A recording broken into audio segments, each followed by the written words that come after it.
Hello, good morning. I see people coming in. Well, we're excited to have you be a part of this summit. This is day one, session two. And so we had a great discussion during our last session about diversifying the STEM workforce. And so um, feel free to, if you have signed up for it, look at the webinars, the recorded sessions to hear that discussion. We're looking at as well how we can make some of that discussion available more broadly because it was such a rich discussion. And so we want to make sure that we're able to share these resources and continue to build upon the discussion. And so for today's topic, we're going to get into looking at funding opportunities. But first, I want to start with just giving you an overview, an introduction to ACCESS. So some of you are brand new to ACCESS for the very first time. And so I just wanted to take this opportunity to be able to share with you more about the ACCESS network. So there's a team of us that are a part of the ACCESS research team. And so this is a university community partnership.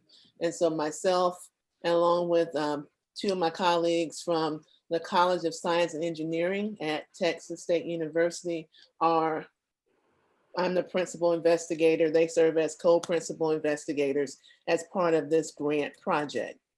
And so basically over the past 2.5 years, we've been working on this design and development launch pilot, which has been one of 70 across the nation. And we have our external evaluator, Rosillo Pedroso, who's also on with us today, who's been doing an amazing job helping us to really define our impact.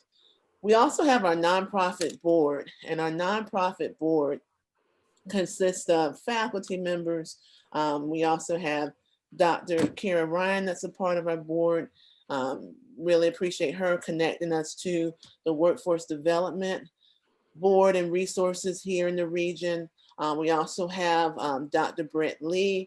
He's been a long time affiliated with Austin ISD in addition to a part of our department here in the OWLS network. And we also have staff members. Algie Thompson has served as our ACCESS network coordinator and pilot coordinator as part of really since the beginning parts of our pilot. And then Lydia recently joined us as our program manager. So we thank you for your support. So ACCESS, again, has been this design and development launch pilot that was funded initially by the National Science Foundation. And so as part of us building capacity in this grant, we defined that we would develop and incubate the P2P movement as the backbone organization of this model, of this framework. And so not only are we a university community partnership, but we're also a coalition of faith-based and community organizations here in the region that consist of action researchers, advocates, and activators. We see our action researchers as those that connect us to the evidence-based practices that we can utilize and resources. We have advocates, which include a lot of our partners, industry, workforce development partners, also employers as well. And then our activators, those are our organizations, faith-based and community and school organizations is our goal to also include them. But for now, faith-based and community that are on the front line facilitating these STEM camps and STEM programming. But also as we look to holistically provide for the support of children and families or youth and families, we're also looking at meeting the needs of the family and the adults in terms of ensuring that we are able to help improve their quality of life. And so we've used a framework called collective impact. That helps us really to partner together with different organizations to ensure that they have access to different resources across a network, across the coalition. And so we have a shared vision, we have shared metrics and goals, and we're able to accomplish that through our shared governance structure, which is supported by the nonprofit organization. So the ACCESS model is it's our evidence-based curriculum framework model and engagement model that we've used to engage more Black and Brown youth, Black and Hispanic youth in STEM. And so through our research activities, which informed the development of this curriculum framework, we were able to reach last summer 64 students here in San Marcos, Texas. And so most of those students, as a result of participating in our programming, they did have increased interest in STEM, so over 73%. And so we're looking forward to expanding this network and really building that ecosystem. And again, reaching not only the child or the youth, but in addition to that, the families. And so through an asset-based approach model. And so for this session, this is one of the ways that we can help provide support is by bringing together the resources and particularly within the ACCESS network through our program manager, as well as partnering with other organizations and consultants. Our goal is to provide resources in terms of collaborative grant funding opportunities. And so through this session, we're going to hear from Reba Bacon with the Self-Sufficiency Fund as part of the Texas Workforce Commission. Unfortunately, David Porter could not make it today. He sends his regards, but he joined us again this year to be a part of this discussion and has expressed his support in terms of being able to participate and answer any questions that we may have. We thank also Kara Ryan for participating through her connection or through her role through the Rural Capital Area Workforce Solutions. And then as well, Beanie Coleman serves as the founder and CEO of 212 Catalyst. And so we have their bios available on our website, accesswithay.org. So we encourage you to review the bios as well for more information about our excellent panel of guests today. And so let's go ahead and move into this discussion. And so we've provided each one of the panelists with some initial questions. And so we want to hear from our panelists just ways in which, number one, you may fund or support faith-based and community organizations as they pursue funding opportunities. And so we want to hear from you as well. But also, I want to take a brief moment before we start and allow Lydia to provide us with some ground rules for asking questions during the panel. Hi, everyone. I just wanted to give you a reminder or let you know that there's the chat box if you want to enter some questions there throughout the time. We will be keeping track of your questions so that we can discuss them at the end. If you see a question, though, and you want to go ahead and type in an answer, you can do that. You can respond on the chat. We'll just be checking up with everyone to make sure your question was fully answered at the end. So just letting y'all know that's a good little resource right there. Awesome. Thank you so much. And last time, by the time we got to the end, most of the questions were answered. So that may happen again, and that's okay. And so this is we're having a discussion. And so we welcome your feedback. And we have a lot more panelists than those who are speaking, because we want to recognize those who have already, they serve in different capacities as part of the network. And so we wanted to ensure that they were also actively engaged in the conversation as well.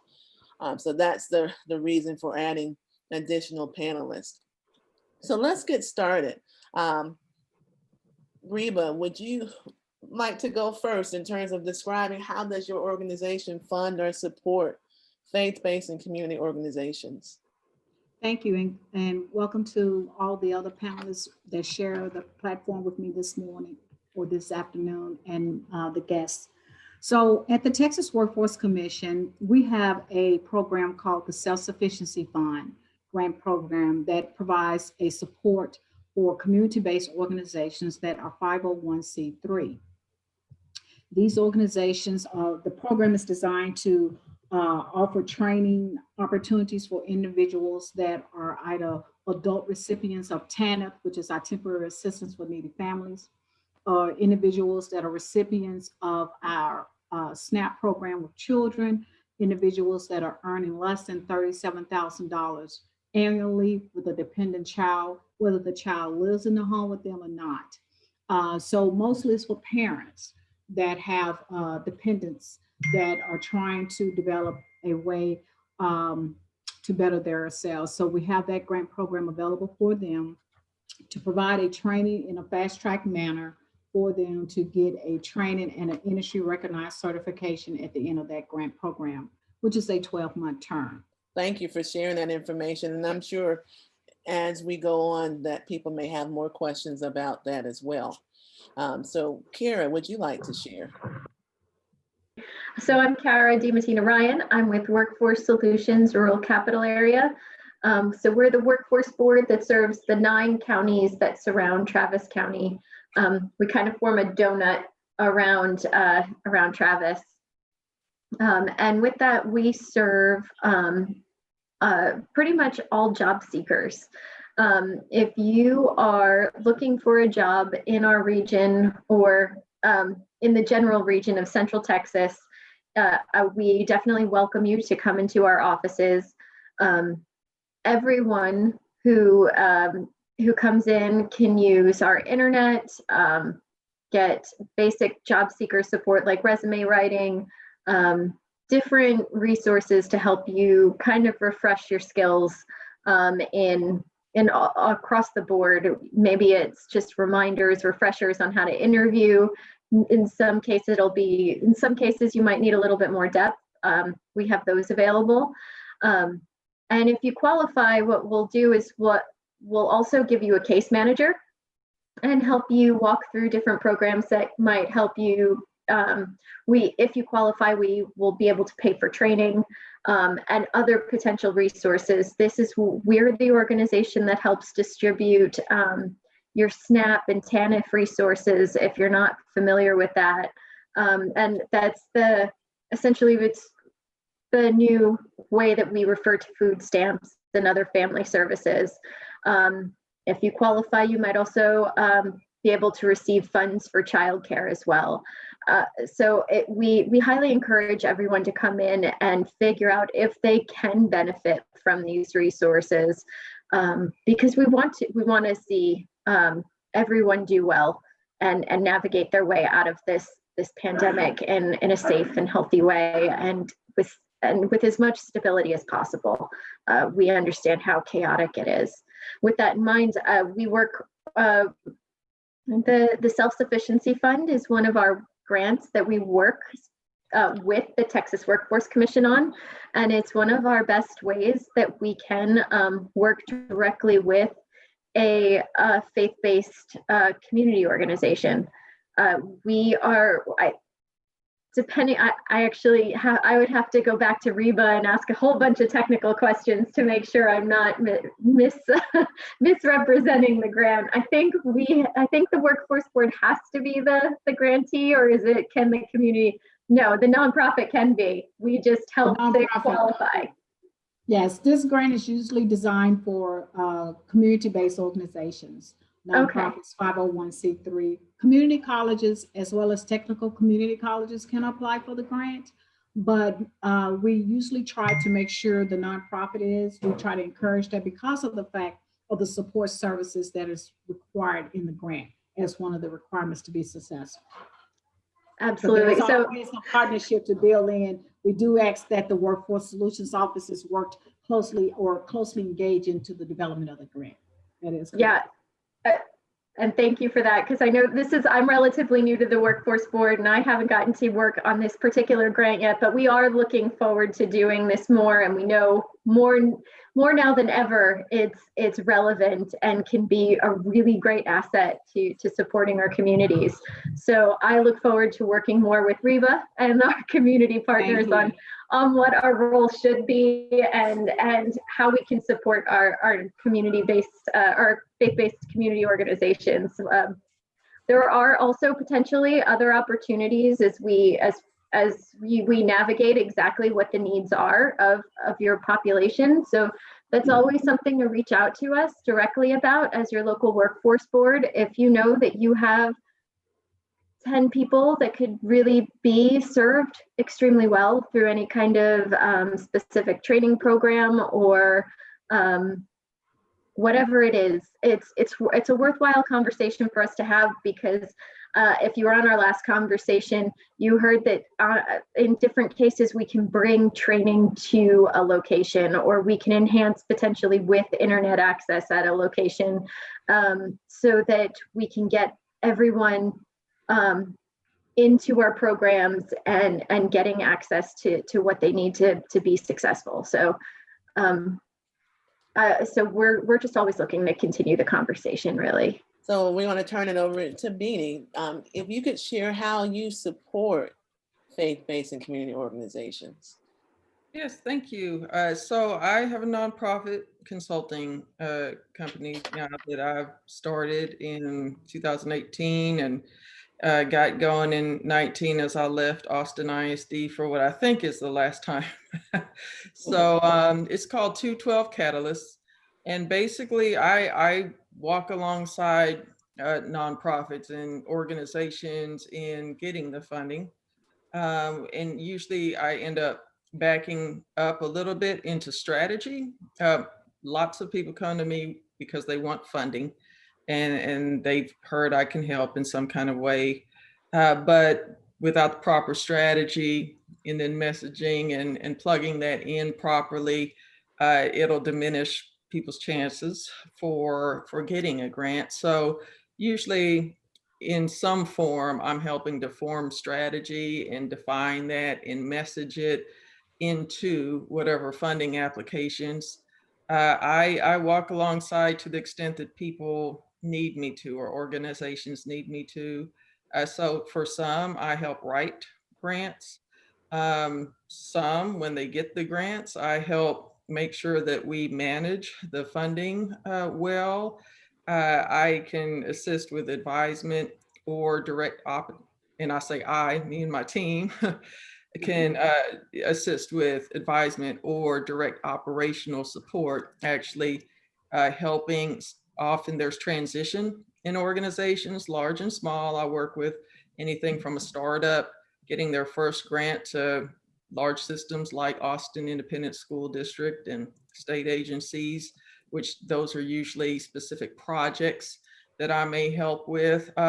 So even as we get a grant, now what do you do to ensure proper stewardship? So often that's finance, it's data. What do those data systems look like? How are you going to collect it? What are the proper tools to make sure that we can report back efficiently to the funders, and also more than just the accountability and reporting side, how do we now engage stakeholders in a way, especially once you get funding? It's important to really understand about the full development cycle and really how you engage stakeholders that have invested in you or that you want to support in the future. Now you've got a program running.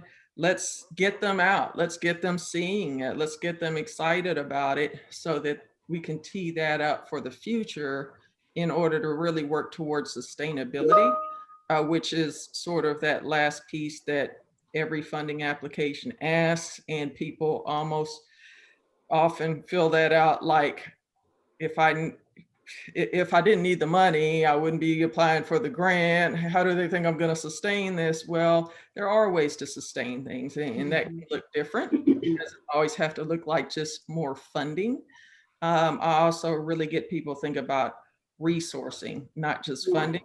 Partnerships are the quickest reach to resource a plan. Things like internships and all kinds of free resources out there available, particularly to nonprofits. Faith-based is really no different. The only thing, sometimes faith-based organizations think they cannot apply for things because of the church and state piece. And that's not necessarily the case. It's about your program design. And if your program is about education or the same kind of things that everyone's writing about. The key is the part where you insert the religion. And even within that, some programs may have, for instance, a rotation or of sessions where maybe a session is we're learning about the Bible or the Quran or whatever it is. You can often still explain how a member can opt out of that session and be provided with an alternative activity that's not religious in nature, but still enjoy the benefits of the rest of all the program as well as the alternative activity. So that's really the only key. And I hate to see faith-based organizations feel like they cannot apply for grants. So even things like that, sharing what knowledge I have based on my experience of even policies in institutions and things like that in order to encourage people forward and make sure that even once you get the funding, you're successful with it and you can build and keep sustaining and build a healthy business model around it, because we also know grants aren't the best sustainable funding source. As a nonprofit, you really have to build those unrestricted pools and diversify your funding mix. So these are all the kinds of things that I help people with directly, basically. Great. Those are great, great services that you provide. It helps meet a big need. And also I appreciated what you shared about how that misconception, right, about faith-based organizations, particularly a church, for example, not being able to apply for funding.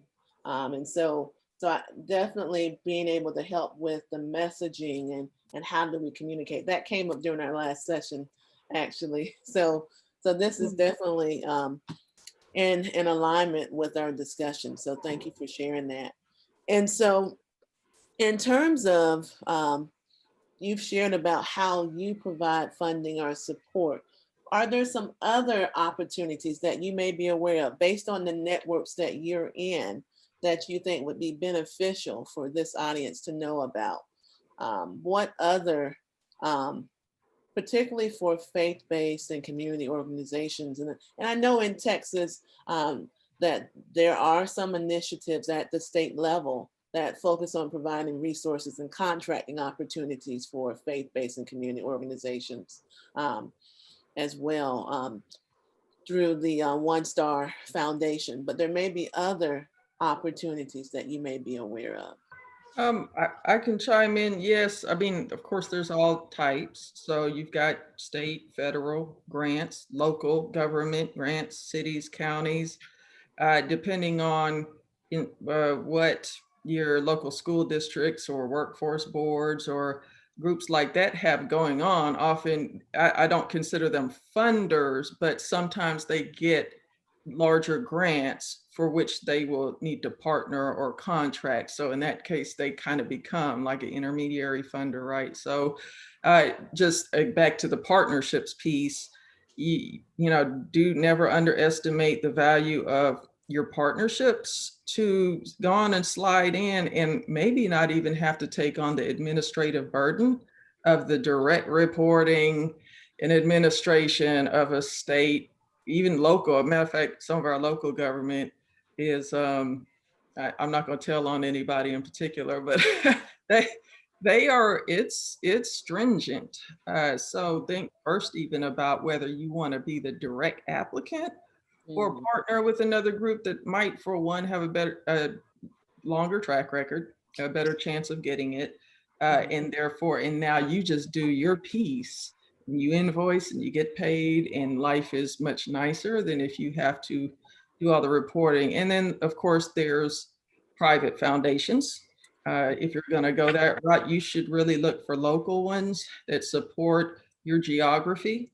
Really focus on that. The big national ones like Ford and Kellogg and all that are not as accessible, and they usually fund systems work more so. They want to see the big collective impact, kind of like this grant, the Access, the NSFs of the world.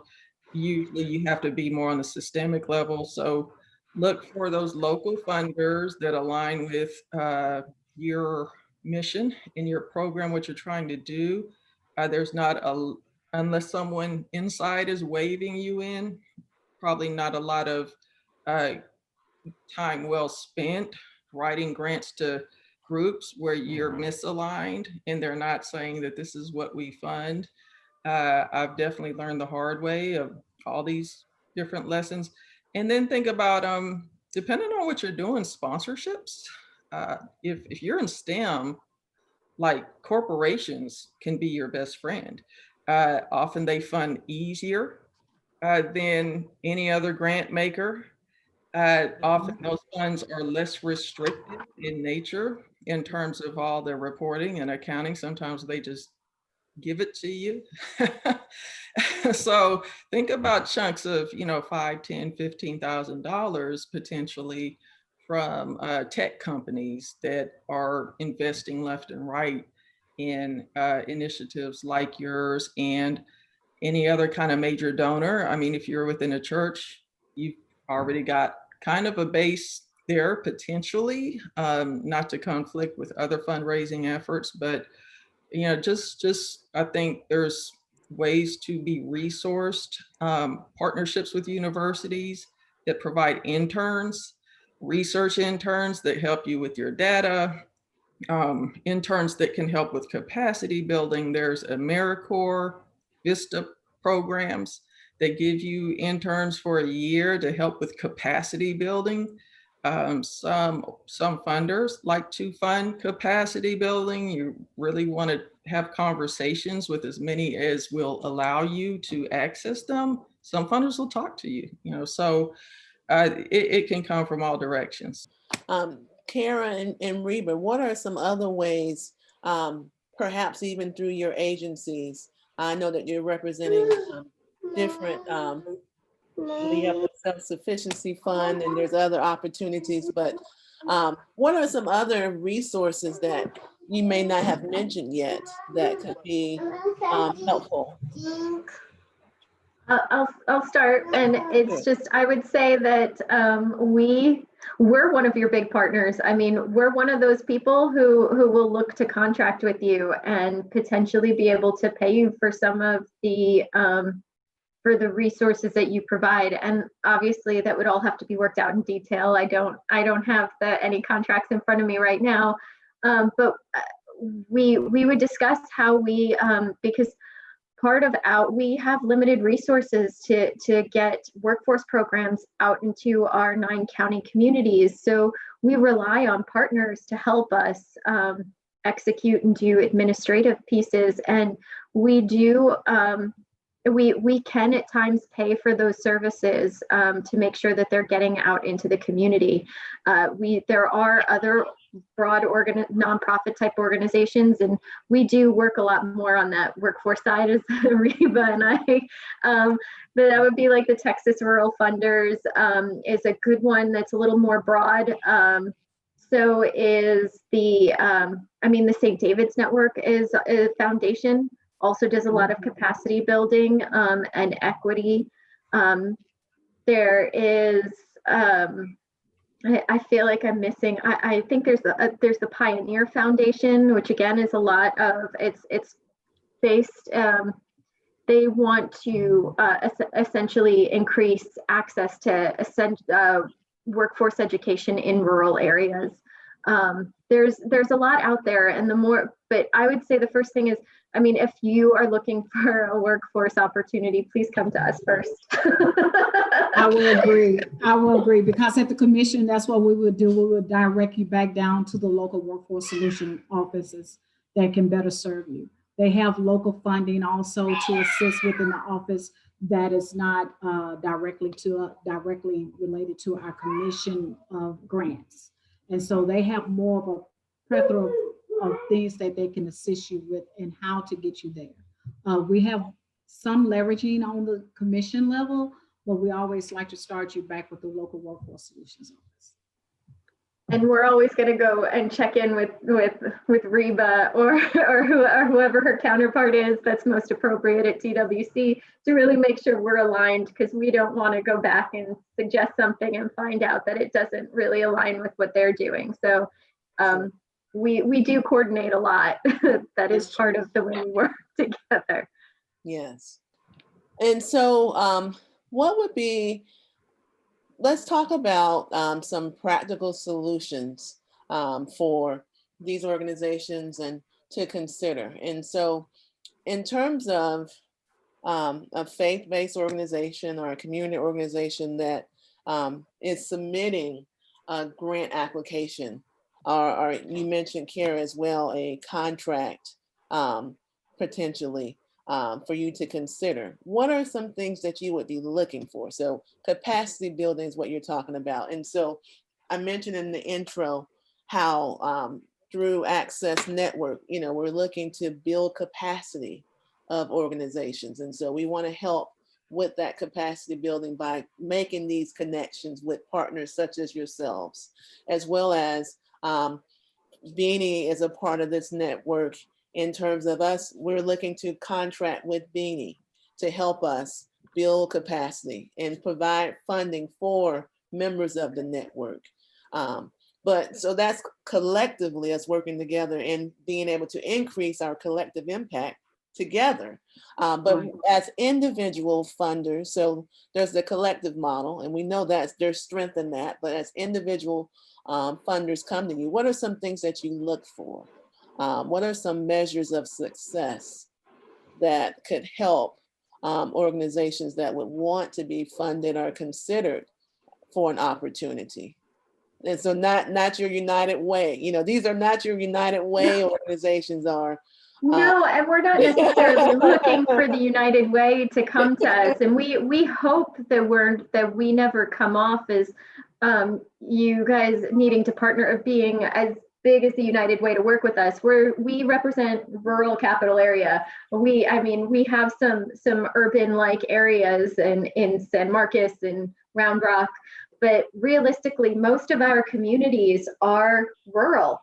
And so we really value that and I keep calling this the ministerial alliance that you guys have unofficially formed. And we know we have them in other parts of our community as well, that we find it to be fantastic to work with them.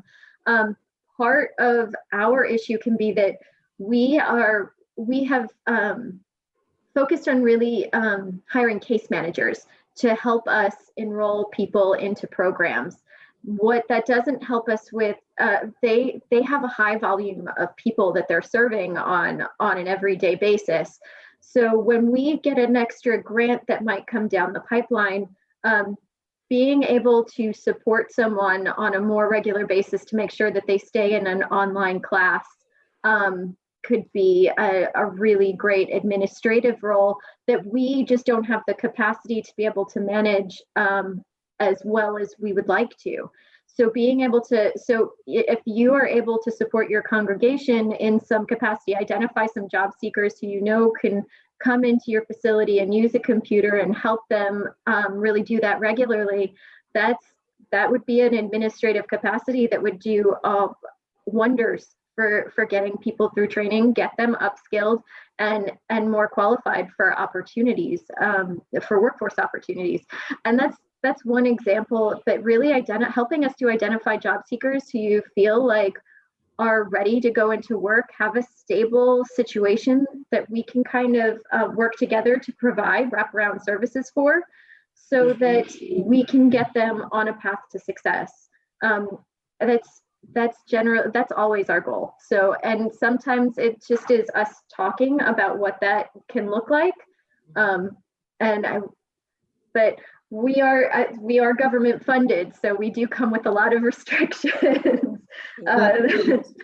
Yeah, I can say with the Self-Sufficiency Fund, that one of the things when I talk to nonprofits that come to me seeking for funding, I try to make sure they have a strong training platform. So if you're going to apply for a grant with Texas Workforce Commission, especially the Self-Sufficiency Fund, one of the first things I look at is your training platform. What does that look like? Do you have actual training equipment?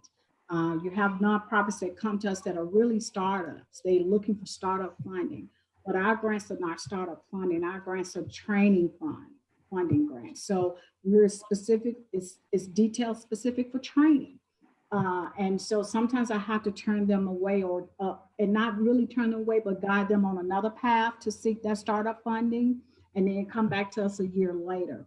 We look for that training platform. We look for that case manager assistance. As she said earlier, if you do not have it, that'd be good to have. Also, we look for that job placement services. With this grant, we look for placing individuals into a training, into a full-time employment at the end of the grant term. So it would be very beneficial for you to have a job placement coordinator on your staff, or someone that has had that experience to come aboard and provide their service to you. Another key element is also to have support services. If you do not already have the support services within your congregation or ministry, then partner with other entities in the community that can provide that, whether it be transportation, whether it be childcare, whether it be utility assistance, whether it be food pantry assistance. All of those things will be needed for an individual that is underserved or underemployed. At one point, they're going to need one of those support services. And then the wraparound part of it is providing the soft skills. A lot of times with the self-sufficiency fund, we try to make sure we're doing the wraparound service all the way for that individual. We're not just getting them a job, just not getting them into a fast track training to get that certification. But we want to make sure we address them with the soft skills, how to handle conflict on the job, how to inform your boss that you're going to be late. So that's time management, because sometimes they have not had that experience or they've had it and forgotten. And so we just want to better that person so your grant can be a successful grant at the end of its term. So the self-sufficiency is always looking at the complete person as well as the applicant to make sure it's a win-win situation for both parties. Awesome. These are great, not just resources, but just opportunities for these organizations to be able to build capacity. One of the ways in which we are continuing to build upon is through you mentioned learning management system. And so the ACCESS model was facilitated through our learning management system because we have pre and post assessments. And so we had 5 sites, and not all of the sites were able to incorporate technology. So some of those were manual assessments. So the goal is within communities where you have perhaps a low tech situation or no tech, there's no computer lab, or with some of our programming, it was more informal science. So it was outdoor science. And so that was also part of the challenge while we had manual pre and post surveys. And so having the staff available that could then input those surveys into the management system so we can continue the tracking of those students. We're really using it for tracking purposes to be able to see, the students' engagement, but also we're using it for looking at their motivation, how their motivation was increased as a result of them participating in our intervention as well. And so as we look to transition with adults, and this is something with being a part of a collaborative, if an organization does not have the resource to invest in a learning management system. So let me inform where I'm coming from. I prior to becoming a college professor, I worked in the industry for 13 years, and I was a global training program manager. And so I have worked on a larger scale with defining training needs. I was a technical trainer as well. My undergraduate was in computer science. So I'm speaking from a place of having worked within a corporate environment and for defining training requirements, to now translating that to a community environment. And so as I look at how do you build capacity, providing organizations with the resources such as a learning management system, which can be costly. There's some free solutions, and we're using one of those open source solutions. There are open source, but configuring them is a little bit more complex. But what I will share is that Canvas actually allows educators to develop their own courses in Canvas for free. And I've asked multiple times, can you use it for commercial purposes? And I've been told yes. I went to South by EDU a few years ago and talked to them myself. And they said, yeah, you can use it for commercial purposes, but I still would want to have my own proprietary system for that. But anyways, that's just one of the elements, but also there's opportunities for partnerships is what I hear across the board, not just with Access Network, but just in general. If there are gaps that you may see in your ability to provide some of these services, support services, partnering with other organizations and building that as part of your continuum of services would be idea. And so you don't have to be a one size fits all. And actually, when you try to do that, most times you won't be successful. You really want to focus on what are your strengths, you know, how can you best provide support, and then partner with other organizations that can help you achieve just the end goal, because the end goal is really to support the people that we care about, that we say we really want to reach. It's not just about us doing it. And I think oftentimes that when we're doing this kind of work in communities, it's really hard sometimes to want to be the savior. You know, that it's me and my organization, and you know, I have to do it. But really, we can be smarter in our approach if we collaborate with other organizations. And so there's a lot that can be said there, even with this kind of work in developing trust in communities. Yeah. As well, because it's hard to do this work if the organizations don't trust you. And so people don't want to join until they see consistency. They want to see, are you really about what you say you're about? You know, are you just talking? And I get that a lot personally because I'm from the university. And so what do you want to do in this community? Who are you? And what's your motive? You know, are you trying to benefit financially off of this? And so you have to have tough skin, regardless of what part of this continuum that you're on, whether you're on the front line or not. But I really appreciate it, just the vast responses that you've provided collectively, because it really helps, I think, build capacity of these organizations. So any other feedback or questions? We're almost ready. We have about 13 more minutes before we go into open Q&A, but are there any other remarks from our panelists that you want to provide? I would just add, I know you mentioned sometimes you just don't have the capacity to do certain things. Maybe you don't have the technology. Maybe you don't. I would ask that you don't look at net before you contact someone like me or Reba or another organization, that you don't look at what you don't have, look at what you do have.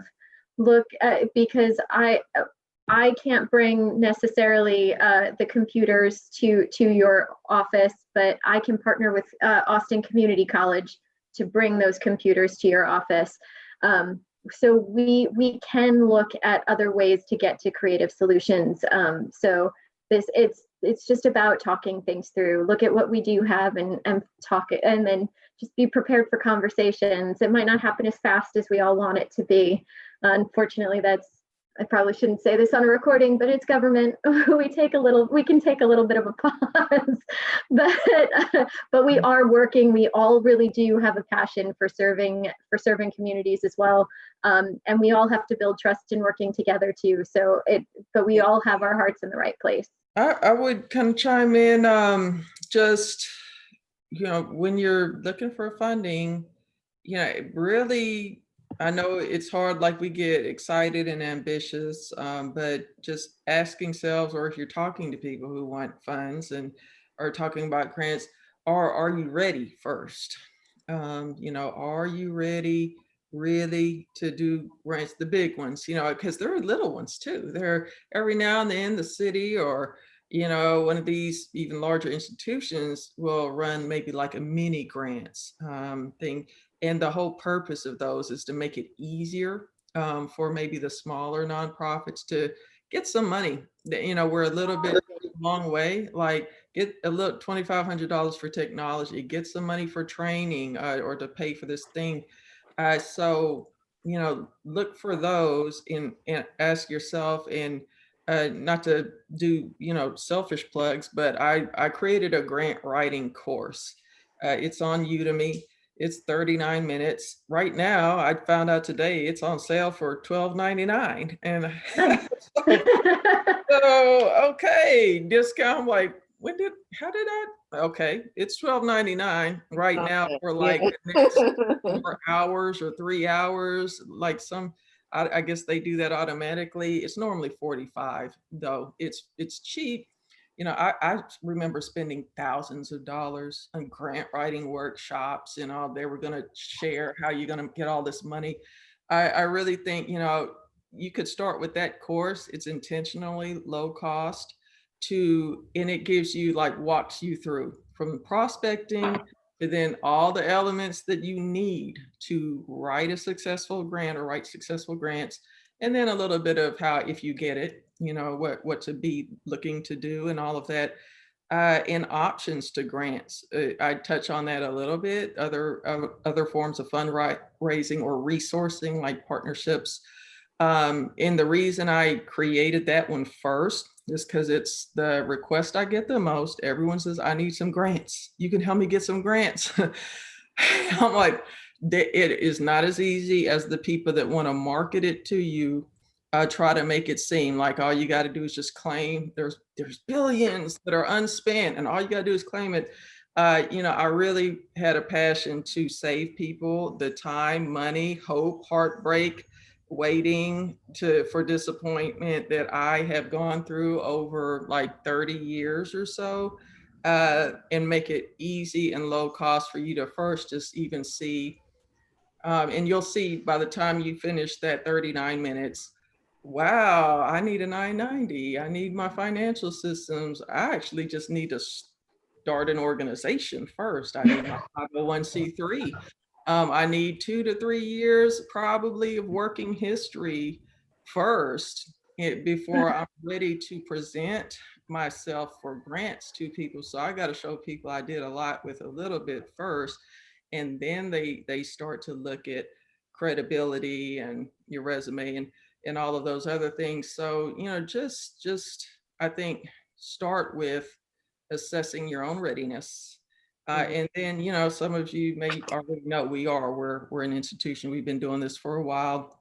And I think that this session was tremendously helpful to hear from funders or people that could potentially fund directly is what they're looking for. Listen to that, don't ignore it. Make sure you align directly with everything that they say is important to them. Everything that they've said, that's how you structure your grant. you regurgitate back to them an outline of what they said, and then fit your pieces of how you're addressing each of those things that are important to them into that.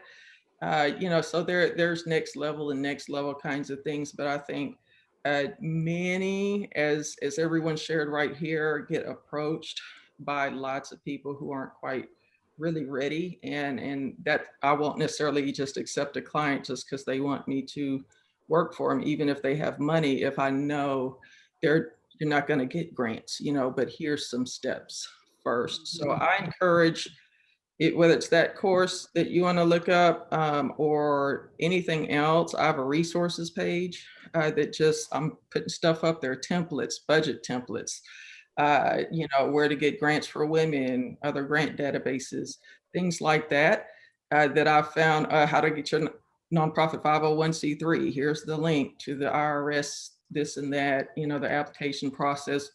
That's on the 212 Catalyst resources page. I just am trying to fill your cup, you know, for anyone starting something up with resources that could be helpful, that would have been helpful to me close to 30 years ago when I started down this road. Yes. And thank you for sharing. Thank you. One of the good, I'm sorry for the background noise. One of the great benefits about self-sufficiency, if you should happen to apply for self-sufficiency, we provide technical support.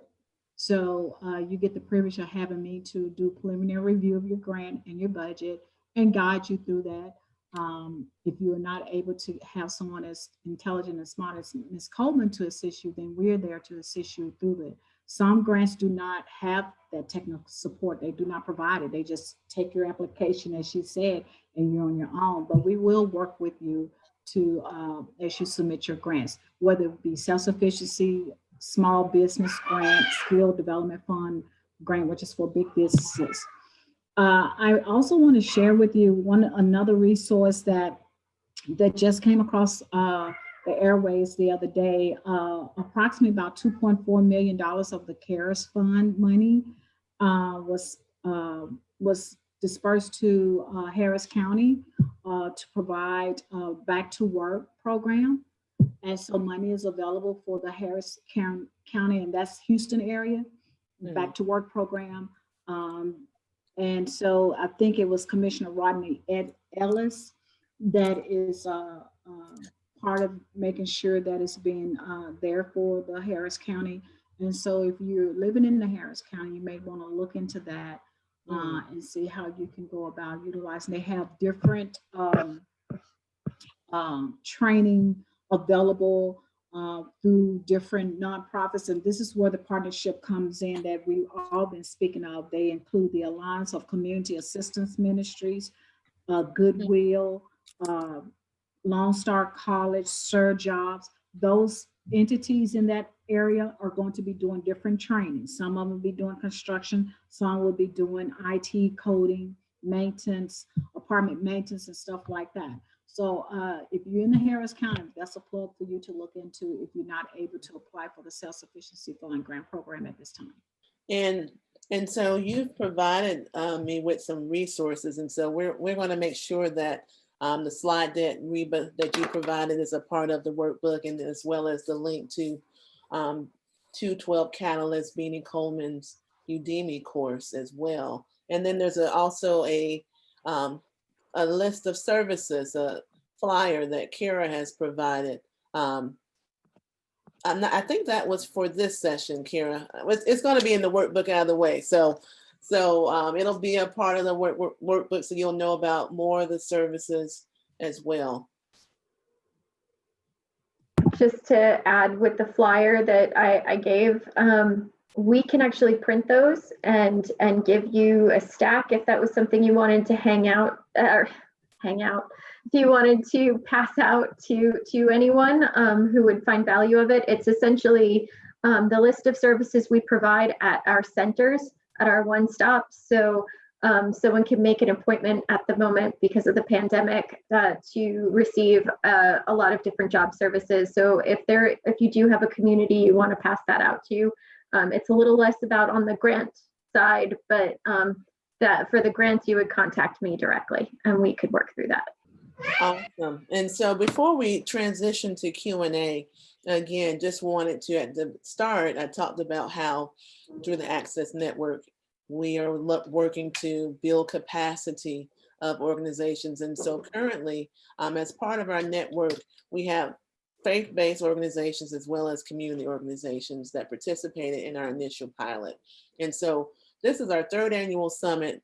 And so each year when we host our summit, our goal is to continue to build connections and partnerships and continue to also bring connections to the network, such as our esteemed panelists that are with us today. And so as we move forward, one of the main benefits of being a part of this summit is, and being a part of the network, is working together to develop collaborative grant proposals. And as a part of the NSF grant, it was a collaborative proposal in terms of, we had 12 initially organizations that we had targeted to work with as a part of this proposal. And as time went on, we were able to really identify those that were able to really implement some of the piloted services that we provided. Others were not quite ready at the time. So we had 6 of the 12 that participated in the pilot. And so the other 6 organizations, we're still connected, but we're working with them, as you've mentioned before, in the services that you provide to organizations in terms of how can we help to build your capacity to provide a STEM program. You may not be ready yet to provide a STEM program, but you have an audience. One organization, for example, here in San Marcos, they work with youth who are interested in sports. And so we did conduct a pre and post test, but we didn't integrate STEM in their program. But we would need a little bit more time to work with them to really connect, because it's there. How can we connect sports to STEM? And integrate different activities as well. And so, so there's a lot of potential there, but how can we also expand our services to reach the families and reach the adults? And so we've started conversations about what would it look like for us to apply for a self-sufficiency fund? What kind of services could we provide? And so if you're interested in partnering with us to join that conversation, we want to look at how we can continue to expand our reach within these communities here in Hays and Caldwell County initially, and be continuing to expand from there. In addition to that as well, we are contracting with Beanie Coleman to help us write about 2 or so grants here a month. And so we'll work together and we identified 2 initial grants, but we want to continue to apply for grant funding. So those who are part of the network, we want to write you in as a partner in those grants. And so the funding would be shared across the board with different organizations. And so those are some ways that you can collaborate with ACCESS Network and also continue to expand your resources and support as well. So now we want to open it up. It's 1:31. And so I believe we've gotten some questions here. I'm also looking at emails where we have some attendees that are listening in as well. So we have some online and we have some that are listening in by phone. And so we want to open it up for questions. So Lydia, if you could help us facilitate our Q&A time. All right. I have a couple of questions on my end. I don't know what questions you're able to see, Shatay. So if you want to facilitate whatever questions you're seeing on your end. But I think I wanted to touch on a couple of things that y'all have touched on, and then maybe just see if we could get like a clear answer of like, hey, this is something I could tell someone, like these would be good indicators for this. One is I wanted to ask you about what it looks like to manage a grant really well and to manage those relationships with the organizations when you get those. So like, what would you recommend that you're like, this is how I've seen people do a really good job of managing it once they've received funding from somewhere, or how they manage those relationships? Wow. So that I always tell people, you think writing the grant is difficult, wait till you get it and you have to implement. Oh my goodness, and often by the time you hear there's always these, wonderful delays. You hear about it and it's about the time where you need to start your program. So you're like waiting just to hurry up. And so, oh man, one thing we did with the team I worked with at Austin ISD, I was in the Office of Innovation and Development, which is kind of like our resourcing arm of the district. A good thing that was done there, and I just got off one of those earlier, was a kickoff meeting. When you get a grant, get together all the people from all the different departments, your finance, your HR, your MIS and technology, or whoever it takes, the back end, the reporting, the financial tracking, and all of that. You want to just, and it's a big meeting and it's hard to schedule. And of course, you know, sometimes everyone can't make it, but you do it far enough in advance. It's a great way to make sure you walk through the key requirements and what you're going to need and roles and responsibility and who's doing what, you know, and who's the point person, you know, who are we all being led by and this regard and that, especially for more complex projects that becomes more important. So to do that, and you need just strong a project manager at the helm, that person who's highly responsive, who doesn't forget a detail, who knows how to keep it all on track, you know, and know who is that person. And it may not necessarily be by title, it may not be the person who's the executive director of this or the VP or the something who seems like the kind of figurehead. Maybe that's the person that needed to approve, but who is the person that can manage all the moving parts and make sure that they're communicating with all these different groups. And there are plenty of people like that in Central Texas, a lot of movers and shakers, but I think identifying practically who that is, that piece, don't make it about title, make it about function, and then from there, you know, kind of knowing what you don't know, or making sure that you think about development cycle, which is, you know, identification. You've done that, you solicited, you have a relationship that's building, but the stewardship pieces of that, you know, to make it really, really great. First, you need to implement soundly. You got to get your people on board. You got to set your budget up, get your HR, make sure, have those things already on hand for when you hear about the grant. Don't wait till you hear about it to start working and start letting people know, like have the job descriptions already teed up, ready to post the second that you get notification. And so it's like you celebrate for like 2 seconds and feel real great. And then you like start to worry about every detail and moving it forward. And then, like I said, really do think about, though, how do we involve stakeholders even within your organization?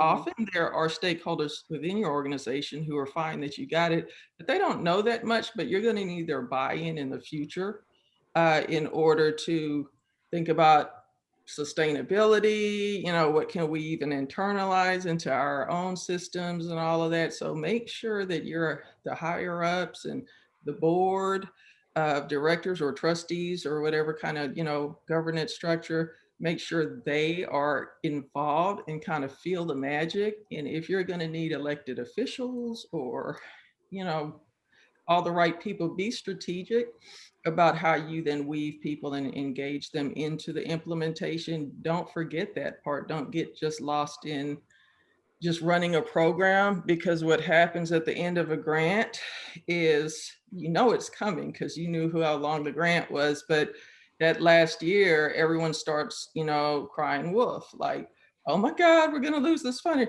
And sometimes they make the funder the bad guy when the funder already told you you had 3 years or 5 years and that was going to be it. They asked you about sustainability. Take that seriously. Use your data that speaks to your program impact. Work on that the first section of the grant. Once you get it, you know, first you got to get it running, make sure it's a hit. You start collecting data. You use the data for continuous improvement and to see how can we improve, where are we not hitting our marks, where can we do better. Keep working, make that a piece of your weekly, monthly staff meetings. Like, you got to ingrain the data-driven culture into that to figure out how do we show that we are making an impact. And then once you do, don't wait till the grant is about to end in the last year to start telling, because you might misalign with people's budget cycles that even want to support you. You start engaging them about, you know, after year one or after you've got that program going, show them the data, show them the kids or the people that are getting jobs, get them around them, people that are just raving about your program and how it changed their lives. And make sure they feel that, and then they will collectively say, this is a program we can't let go. You tell them then that this is going to end and when it's going to end, and they will help you to resource a good program that's really making a difference. So can't over, talk about the importance of the data, the movement, showing what you've done with data, but also engaging people in it. And that's what's going to get your sustainability in the end. So that's my advice. Like, there's this whole workshop I've done before on when in the phase of a grant, you need to focus on this part, this part, this part. But that's kind of how you do it. You're giving me good advice, and I've dealt with grants for a while. Good reminders. That was awesome. No, that was great. Thank you so much. I mean, I have another question if I can throw in another one. If people want to think about some more questions. Y'all also have mentioned, just whenever you were talking about like starting with grants and things, that there's certain things people need to be looking for that they have. And you've kind of mentioned like, don't be afraid to come to us. But what would you say are like maybe the like 3 key indicators that someone's like, an organization is ready to move forward in applying for grants or reaching out to funding sources? What do you think are some of the key things that they need to have on hand already? It depends on the grant that they're applying for. If you're applying for the Self-Sufficiency Fund grant, as I stated earlier, your first key indicator for me would be your training platform. Your second key indicator would be your case management, your job placement coordinators. Another key element would be the training equipment, training space, facility, or space. What do you have and how long have you had it? The years, everything that Benny has spoken on is all right. She's definitely hit the mark on it. And I will follow her. If I was you, I would listen and follow and write it down and do it, because those things are very relevant to a good, successful grant or even being awarded a grant. So those are key elements for self-sufficiency, and making sure that those things are already there. We're going to run you through a regulatory review to make sure that you are able to handle grant funding and be able to maintain that. So your organization will go through a regulatory review with us first. If it's okay, if there's no UI taxes outstanding or anything like that, then we will continue to move forward with the process. If it is, we will stop and try to assist you with that if it's all possible. Some things are not resolvable, but don't be discouraged. We are always able to guide you again to another pathway that would be more suitable for you at that given time. So I just want to reiterate everything that Benny spoke of. It's just, she hit the mark. She really hit the mark. 100%. For us,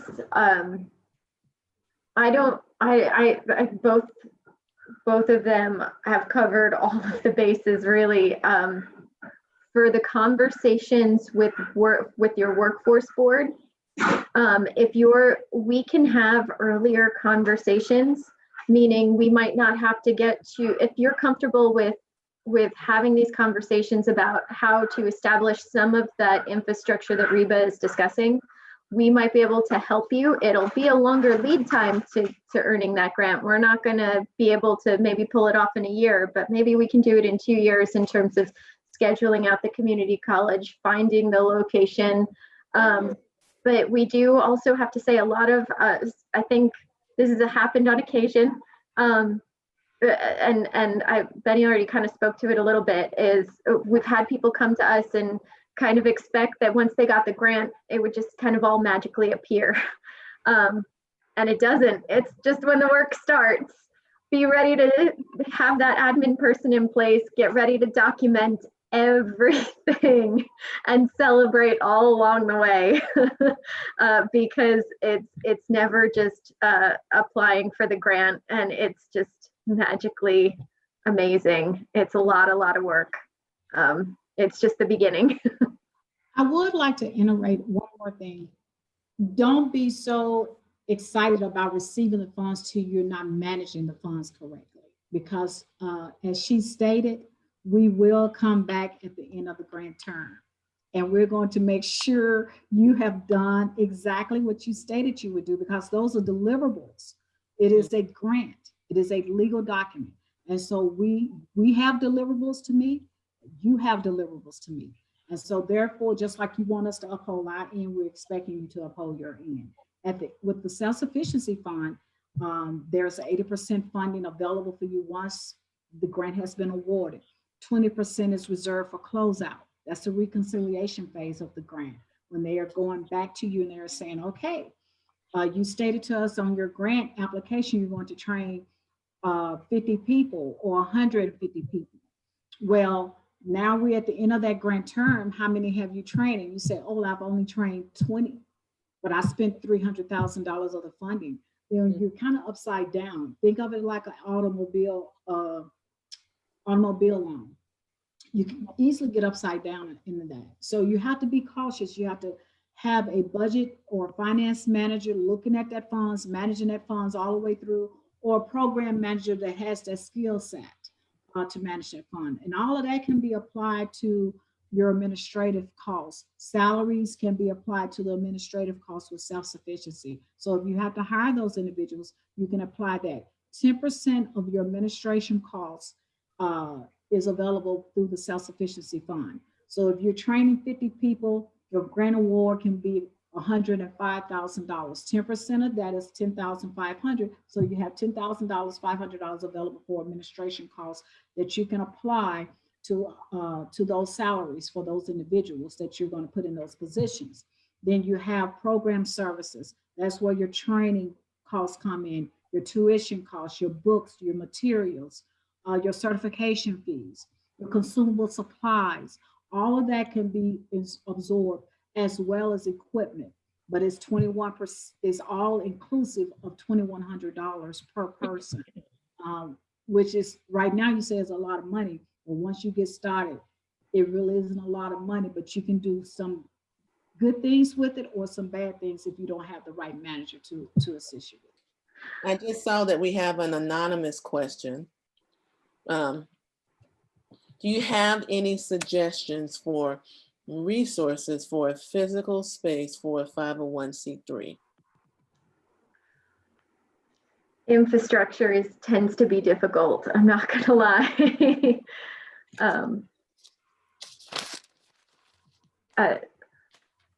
Do you? With anyone? It was a question about a physical space resource, like the office, and well, I can tell you. Okay, so I mean, there are places, resource centers, groups where they may rent out spaces like a little working space for lower cost to nonprofits or partners. Right now is a good time to spread your wings a little bit with all the real estate with COVID, with everyone realizing we can work virtually more than we need to work in the office. There's opportunities in a lot of spaces right now to get in. There are co-op working spaces, and all of them, the names of all of them are escaping me right now, but there are actual buildings and they're kind of open spaces, but you have you pay into it a small amount, and you're out there and you're working on a table, and you can bring your laptop, and they have, you know, maybe a conference room or something nearby and some of those kinds of things that you need, but it's co-opted in order to make it affordable. And, you know, if I need to follow up and remember what some of the actual names and locations are, I'm thinking of two in particular. One's like on Lamar, one's over in East Austin, Motley. There's that Springdale station where lots of folks are. EPCI, you're thinking about with Barbara Boetta, Economic Business Development Incubator. There are incubators. There are incubators that's what they're. I remember when I was in Dallas or working in there, there's a whole Bill Priest Center where that's what they do. They and you get the copiers and you know, all of the amenities that you need, a phone, things like that. But and in terms of meeting for programs, there are tons of other nonprofits and groups that will allow nonprofits to use their space to convene and conduct meetings. As a matter of fact, they would even invite that even more so if it exposes them to groups of people that they find interested. I mean, Workforce Solutions has a United Way, Foundation Communities, LifeWorks, like I know tons of them. So if you're looking for just a free or low cost space to hold meetings and things like that, I mean, I don't have it on my resource page, but you can email me. I'll drop my Yeah. email box here. And I have to plug here locally in San Marcos, we have Splash Co-working as well. We have a co-working space, and they're actually having a summit this week. So we have a lot of different events happening at the same time. They're having a Global Entrepreneurship Week, and then there's a Black Business Expo here locally starting tomorrow. And so in Splash and some other groups that we connect with as well, that they're a part of that. So just wanted you to know about here locally, that space. But I'm familiar also with Austin and different incubators there too. So thank you for sharing that. And so I have a follow-up question to this one. So you mentioned infrastructure can be a challenge, and what I've seen oftentimes is, unless it's a capacity building grant of some type, that a lot of those infrastructure expenses outside of those administrative costs that you mentioned, Reba, the 10%, a lot of those are not funded through the state grants. Right. Okay. Right, that is true. So for our grant, you're going to have to already have operational costs or infrastructure funding already available or already there for you. Again, our grants are just for what it says, training. And so we provide that, but we are not a startup funding. We do not provide operational costs. We will assist with administration costs. We will assist with equipment costs. And it depends on what equipment you're looking to purchase. Not all equipment is allowed. Remember, we're dealing with federal funds with this grant, but there are state funding requirements that we must maintain. So not all things are considered accessible to utilize. So I would suggest that if you're going to need, let me just say, most nonprofits are not large in staff. They have probably 4 or 5, especially the beginners, maybe 1 or 2 people. And so those are the ones that I look at and I talk to them, I visit their sites and everything. And that's when I direct them to do startup funding, because you're going to have some type of financial stability already established that you can sit on as a cushion just in case something happens. And maybe Ms. Coleman can chime in and give you some recommendations on where to seek those extra dollars or where to start. But for self-sufficiency, that's something that I'm going to look for. How long you've been in operation? Do you have any startup funding? And you may say, well, I'm a church and so we have this big congregation. That's all good, but I'm not going to rely just on your church congregation funding, right? Because you're an arm of that church entity.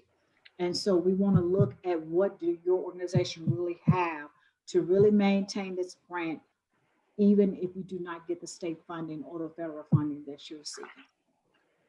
And I'm just going to build on what Reba is saying, because we're looking at this specifically from those state directed grants directly for workforce.